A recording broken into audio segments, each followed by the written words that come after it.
In 1911, a revolution toppled China's last emperor. The rebels promised freedom, equality, and an end to corruption. Within 15 years, warlords controlled the countryside. Famine returned. The government collapsed into itself. In 1949, another revolution swept through China. Different ideology, different leaders, same promises. Within a generation, tens of millions were dead. This isn't coincidence. It's a pattern so precise that historians can map it like clockwork. From the fall of the Han Dynasty to the collapse of the Qing, from the French Terror to the Russian Civil War, revolutions follow the same sequence of events, phase by phase, crisis by crisis, as if reading from a script no one remembers writing. And the pattern never announces itself. It hides in plain sight, disguised as progress. Revolutions don't begin with violence, they begin with debt. In the decades before 1789, France's treasury was hollow. Wars in America and Europe had drained the coffers. The king's court spent without limit, while bread prices doubled, then tripled. When Louis XVI called the Estates General to solve the financial crisis, he thought he was seeking advice. He was lighting a fuse. China's pattern was identical. Before the Taiping Rebellion in 1850, the Qing dynasty had survived for 2 centuries. But by the 1840s, silver was flooding out of the empire to pay for opium imports. Tax revenues collapsed. Local officials began hoarding grain. When floods destroyed crops in the south, there was no reserve. The state couldn't feed its people. And when a state can't feed its people, someone else will promise to. This is phase 1, the legitimacy crisis. The government loses the ability to perform its basic functions, not because of a foreign invasion, not because of a coup, because the system itself has become too expensive to sustain. And once legitimacy cracks, ideology rushes in to fill the gap. The signs are always the same. Tax collection becomes irregular. Officials stop enforcing laws they know the government can't back up. Soldiers desert because their pay never arrives. Markets empty because merchants won't trade in currency they don't trust. In Rome, this process took centuries. The imperial government debased its silver coins so many times that by the 3rd century, merchants refused them entirely. Soldiers demanded payment in goods. Provinces stopped sending taxes to the capital. In China's late Qing period, it took decades. The Opium Wars had emptied the treasury. The government borrowed from foreign banks at rates it couldn't afford. Local governors began keeping tax revenues for themselves because they knew the central government was too weak to punish them. By the time the crisis becomes visible to ordinary people, it's already too late. The state has already lost the capacity to fix itself. Hong Xiuquan was a failed civil servant. He had taken the imperial exams 4 times and failed each one. Then he had a vision. He claimed he was the younger brother of Jesus Christ, sent to purge China of demons and establish a heavenly kingdom. In a stable society, he would have been ignored, but in 1850, millions listened. The Taiping Rebellion became the deadliest conflict of the 19th century. 20 million people died. Entire provinces were depopulated. And at the center of it all was a man who believed he was divine. This is where revolutions reveal their second phase, the utopian promise. Robespierre promised a republic of virtue. Lenin promised a dictatorship of the proletariat. Mao promised a society without classes. The content of the promise changes. The structure does not. Every revolution offers a vision of perfection, and every vision requires the destruction of the old world to achieve it. The promise is always total. Not reform, not gradual improvement, complete transformation. Because partial solutions can't justify the violence that's coming. Hong Xiuquan didn't promise better governance. He promised heaven on earth, land redistribution, gender equality, the abolition of private property, a society organized according to divine law, where suffering would be eliminated and prosperity guaranteed to all. It was a vision designed for people who had nothing left to lose, and that's the key. Utopian promises only gain mass support when the present has become unbearable, when the gap between what is and what could be seems so vast that any alternative, no matter how extreme, feels justified.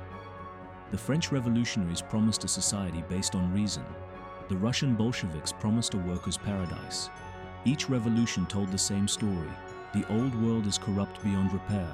The new world will be perfect, and anyone who doubts this is an enemy of progress. But this wasn't the real turning point. Revolutions don't fail because their promises are too ambitious. They fail because their promises are too vague. In 1793, the French Revolution entered the Terror. Robespierre's Committee of Public Safety arrested, tried, and executed thousands. Not for crimes they committed, but for crimes they might commit. Nobles, priests, merchants, intellectuals, anyone who represented the old order. The logic was simple. If the revolution was pure, then anyone who opposed it must be corrupt. And if they were corrupt, they had to be eliminated. China followed the same script. During the Cultural Revolution, Mao mobilized students to attack the four olds: old ideas, old culture, old customs, old habits. Teachers were beaten in public squares, temples were demolished, books were burned. The revolution had become a cleansing ritual, and cleansing rituals require victims. This is phase 3, the search for enemies. When reality fails to match the utopian promise, the revolution doesn't question the promise, it questions the people. Someone must be sabotaging the dream. Someone must be secretly loyal to the old regime. And so the revolution begins consuming its own. Most histories stop here. They shouldn't. Because the fourth phase is the one that determines whether a society survives or collapses entirely, the choice of authority. Revolutions destroy the old power structure. Monarchies fall, bureaucracies dissolve, legal systems vanish, and in the vacuum, something has to take their place. Usually, it's violence. In Russia, the Bolsheviks spent 5 years fighting a civil war that killed more people than World War I. In China, the warlord era lasted for decades, fragmenting the country into dozens of competing militaries. In France, the Directory gave way to Napoleon, who declared himself emperor and immediately began invading Europe. The revolution eats its ideals. What replaces them is power in its rawest form. But here's the part that almost no one discusses.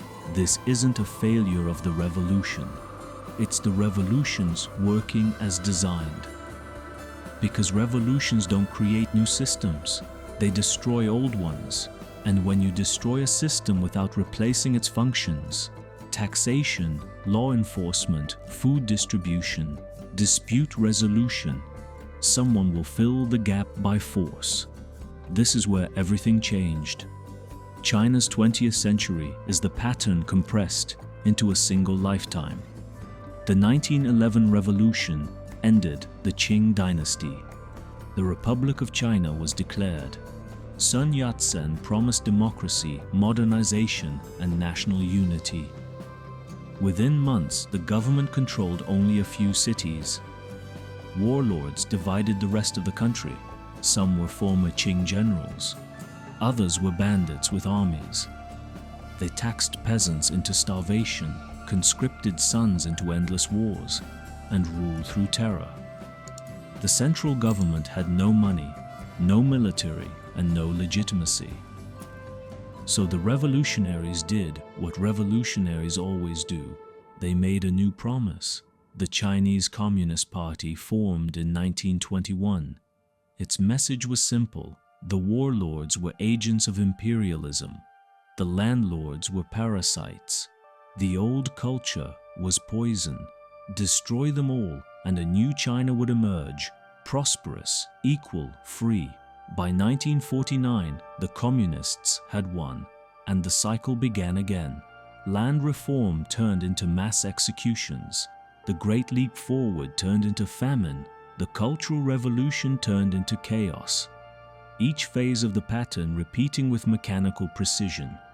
But here's what makes China's case unique. The revolution never stopped. Most revolutions burn out. France stabilized under Napoleon, then the Bourbons, then a republic.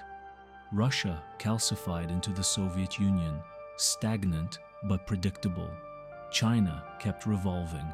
Mao died in 1976. Within 2 years, Deng Xiaoping had initiated economic reforms that dismantled collective farming, allowed private enterprise, and opened the country to foreign investment. Was this the end of the revolution, or the beginning of a new phase? Because the pattern doesn't require ideological consistency. It requires control. Deng understood something the earlier revolutionaries didn't. The problem wasn't capitalism or feudalism. The problem was chaos. And chaos comes from contested authority. So he rebuilt the state, not the imperial state, not the communist utopia, a state designed to prevent another revolution, one-party rule, centralized military command, economic growth to buy legitimacy, surveillance to prevent organization, and above all, the constant message: remember the chaos, remember the warlords, remember the famines. This is the alternative. This is phase 5, and it's the rarest, the authoritarian equilibrium. The revolution ends, not with freedom, but with order, not with democracy, but with stability. And the population accepts it because the alternative is still within living memory. But equilibrium is not permanence. Every dynasty in Chinese history believed it had solved the problem of legitimacy. The Han lasted 4 centuries, the Tang 3, the Ming nearly 3. Each one built on the ruins of a collapse, promised to prevent the next one, and eventually fell to the same forces that destroyed its predecessor: debt, corruption, legitimacy crisis, rebellion. The cycle doesn't break, it pauses, and the longer the pause, the more violent the next turn, because revolutions aren't caused by oppression. They're caused by hope, by the belief that the current system can be replaced with something better. And once that belief takes root, no amount of force can fully eliminate it. It waits in the gap between promise and reality, in the corruption that never quite disappears, in the economic crisis that wasn't predicted, in the famine no one planned for. And when the gap becomes too wide, someone will step forward with a new promise, a new vision of perfection, a new utopia, and the pattern will begin again. This isn't about China alone. It's about the structure of collapse itself. The French Revolution gave way to Napoleon, who gave way to the Bourbons, who gave way to another revolution in 1830, and another in 1848, and another in 1870. Russia went from the Tsars to the Bolsheviks to Stalin, to stagnation, to collapse. The pattern repeats because the forces behind it are constant. Economic strain, institutional failure, competing visions of authority, the promise of utopia, the search for enemies, the consolidation of power, and every time, the people living through it believe their revolution is different, that they've learned from the past, that they've found the right ideology, that this time the promise will be kept. But revolutions don't keep promises. They devour them. History doesn't disappear. It waits.